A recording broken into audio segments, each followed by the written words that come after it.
I say this because I want you to know it's serious. This is a serious court. It is not a court right now that is handling civil cases. The cases that remain there that are civil are through the AG's office, the Attorney General's office, and it's on name changes and things that Judge Stovall kept. About 2 years ago, she transferred all of the civil cases out of her court, and they moved all the criminal cases from the 9th into her court. So basically this court, every single Monday morning, there should be jury trials for criminal cases.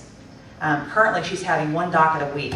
I would change that. I would have dockets every day, just like they do in Harris County. Right now, they're having a trial every now and then. I would have one every Monday morning. Every Friday, we'd have a call docket. We'd line people up.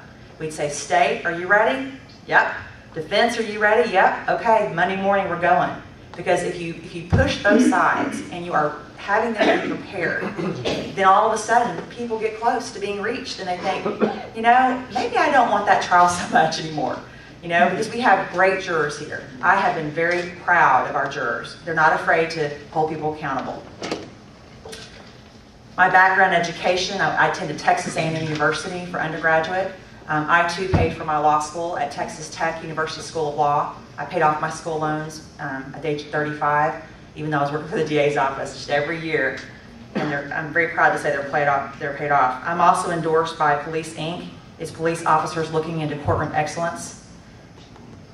And so I guess the question is, why me? I'm committed to conservative values. I've been conservative my entire life. I've committed to fiscal efficiency. And I'm committed to holding people accountable for their actions. Those are some things that are near and dear to me, and I'm not a career politician. I've never run for anything. I got involved for the right reasons. I think that there comes a time in every person's life, it may not be political, it may be something else, where you're called upon to take a stand and stand up and say what you believe in. And I believe I can do better for this court. So if you haven't already made your decision, I know many of you have, and I respect that, but if you have not already made your decision, I would appreciate your support on April 13th. I know I can do the job and I'm ready to lead. And I'd love to answer any of your questions. Yes, sir.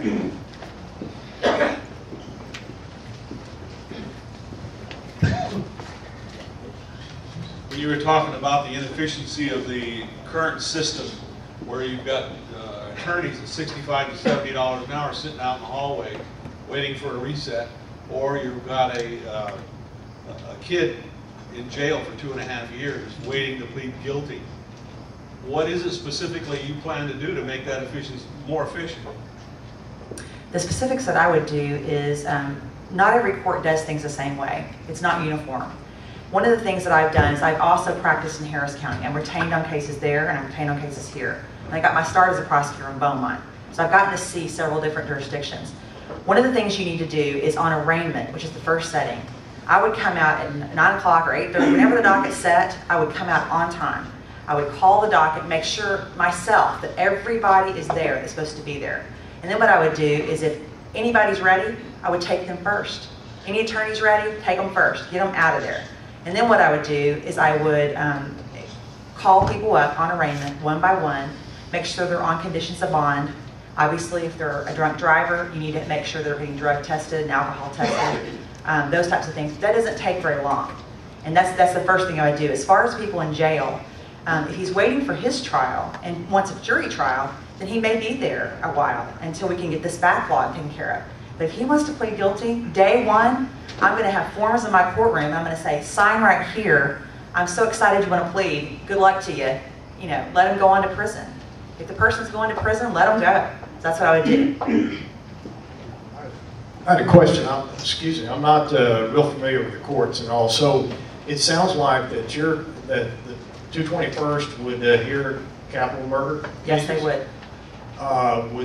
Who sets the sentence for whatever guilt is? Is that done by the jury or by on capital murder? Yes. The jury has to by law. On any other case, the defendant chooses to either go to the judge or go to the jury. In a civil case, you only have one phase. It's kind of all together. In the criminal case, you have two separate phases. The first phase is guilt innocence. Did the person do it? If the answer is yes, then that same jury goes to the next thing. What should the price be? So the defendant chooses whether to go to the judge or the jury. If it goes to the judge, and it is capital murder, then it can be a death sentence, right? No, the jury has to answer questions on capital murder. And if they answer the questions about future dangerousness and that, and being intentional, then the judge pronounces sentence. All the judges do is pronounce a sentence. The jury is the one that decides death or life. And recently, in the last few years, we have enacted a life sentence without parole, which has been great. Used to, on a capital murder, a person could get out in 15 years. And then they made it 30 years, which, you know, if the person's young, is not long enough. So. Okay, so the jury sets that. I mean, Yes, on I capital guess my murder. question was getting down to how do you feel about capital punishment? I mean, for I believe in it. capital punishment. Yes, I did the warrants on Larry Swearingen. He murdered and killed Melissa Trotter back when I was at the DA's office. I've also handled other ones, but that's the one that comes to my mind. Yes. Hi, Lisa. I was trying to ask Lambright this question, but I ran out of time. He sounded like he wanted to distance himself from the lawyer that defended the guy that murdered the 5 people in the car wreck. You've listed your record as a prosecutor, but it appears that as a defense attorney, you've defended some of those same people. Yes, I have. And how do you reconcile that, and how do you hope to use that as a judge? I am very proud of the fact that I truly believe everyone is entitled to an attorney, okay? Not everybody's entitled to get off, and that's not my job. My job as a defense attorney is not to get somebody off. It's to make sure every right is protected, and if they get 30 years, then they get 30 years. I know that it's a good, clean case. I do my very best. I have also have 2 cases that I want to list to you. State versus Darren McBride was a not guilty. State versus James Lowry Lee, not guilty. Darren McBride had a gun during Hurricane Ike and defended himself against a drug dealer and a girl that carries a knife. He is a Continental Airlines pilot. He has given me permission to use his name. He stood for 12 hours at a pole for me because I saved his life, is what he told me. So I'm very, very proud of my record on that side as well. I do my very best, but I'm, not sleazy. I'm just going to tell you. Yes, sir. One of the questions I have is, how many cases have you as lead counsel tried before a jury in the last 3 years, and how have those cases affected your life and how you practice law?